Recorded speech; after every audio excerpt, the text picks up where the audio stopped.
Hey y'all, my name is Dylan. Some of you may know me, but for those who don't, I direct, write, produce, and edit, create all the videos you see on the Symbiosis YouTube channel. We've seen a lot of messages and comments come through over the last 72 hours asking us about the floods in Central Texas and the Hill Country and whatnot. So just wanted to make this super quick video to kind of answer some of those questions and kind of address the situation and kind of give you guys an update. Firstly, our thoughts go out to anybody who was affected by the storm. I can say that most of the team here either knew somebody or was directly affected themselves in some way. At the time of filming this video, the full toll of the storm in both lives and damage is still becoming clear. And as such, we don't feel it makes sense or is right for us to focus on our projects and how much water they captured and how beautiful they may look right now. Instead, we feel the focus should be on what happened and how we can work towards mitigating and preventing what happened in the future. Floods are part of the ecosystem. We can't stop them altogether, but we can work together to soften their impact or even take their impact and turn it into a positive. By caring for the land, supporting smart practices, and showing up for each other, we can work together to mitigate and prevent loss that we've seen today in the future. This week we'll be shooting a video or videos about our thoughts about floods, how they interact with the Texas ecosystems, kind of the story and history of floods and kind of the future, and our thoughts about land management and other things that kind of pertain to it. So be on the lookout for that. Many have asked us about Operation INSOAK and other projects, and like I mentioned, we'll get into those projects at a future date when the time is right to kind of talk about how they performed. But INSOAK and Arborgasm, those projects are in the Blackland Prairie, very much on the east side, so they did get rain, nowhere near as much. I can tell you that the Balcones Canyonlands near me received 18 inches in 48 hours. So, the Hill Country and the Edwards Plateau received the brunt of it. As far as we know right now, all of our projects performed their jobs perfectly and did what they were supposed to do. And as I mentioned, we'll update you guys on those in the future.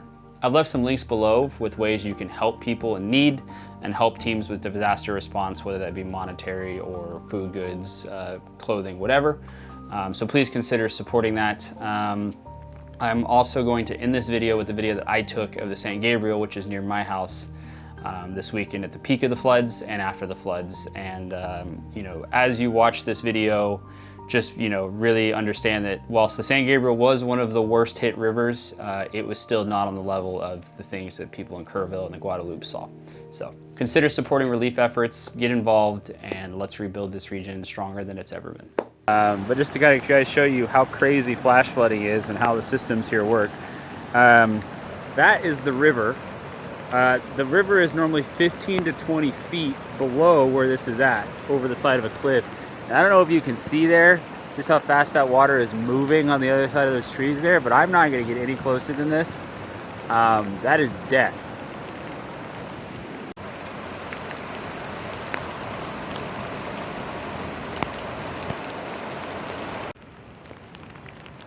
So this is the base of Larkspur. This is the trail.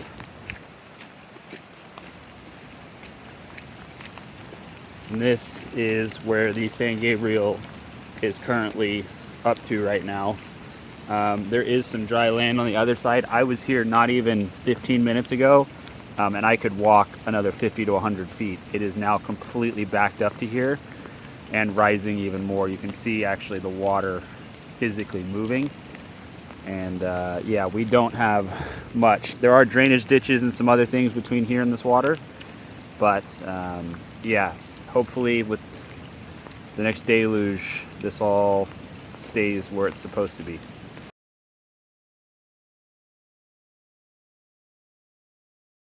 Again, we're a good 100 feet away, if not more, from the river. And you can see where the water line came up to based on this mulch here. And actually all of that valley was filled. And the river is 100 plus feet that way and about 30 feet below me. Whilst this looks peaceful and quiet now, this was actually all the way up, covering the ground that I'm walking on, to the point that all of this that you see here was completely inaccessible and covered in water. And you can see the ramifications of that on the grass, mulch, and trees. to demonstrate how high this water got, this is the dirt line on an ash juniper, and I'm about 5'7", 5'8", and that is above me. And as you can see, again, we're not even by the river. This waterfall normally has flow most of the year, depending on rainfall. But as I mentioned earlier, you can see the dirt line all the way up in the trees above me right now by a good 3 to 4 feet, probably almost double my height. This waterfall was not a waterfall. It was literally underwater. It's completely and totally underwater. I'm standing up here on this rock ledge, and you can look down there. That is not soil, that is not dirt. That is literally the water coming off the waterfall. That is all the erosion of topsoil and whatnot pooling down here at this basin, and I'll show you why it's pooling. All right, I've got to be careful here. I'm actually standing on this, and I probably shouldn't be. You can see just back there is the river. This is the amount of carnage that this water created when it flooded. Ripped trees, pulled branches. This is completely inaccessible. The water is actually flowing underneath me right now, but so many trees are, felled and fallen and have trapped all this debris that the water actually can't even access the river at full strength. Okay, here we are walking out onto the actual South Fork of the San Gabriel, and you can see not only the destruction, carnage, and everything that it has caused. The river is moving so fast right now. That crest right there, I don't think it shows up properly on camera here.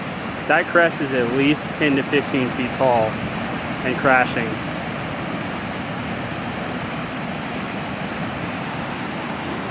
And again, I can't reiterate it enough. The dirt line on these trees is 3 to 4 feet above me still. All of this above me right now, above my head, would be water at around 8:30, 9 a.m. this morning. I know for a fact that those houses across the way, they look okay now, but they were underwater to some extent.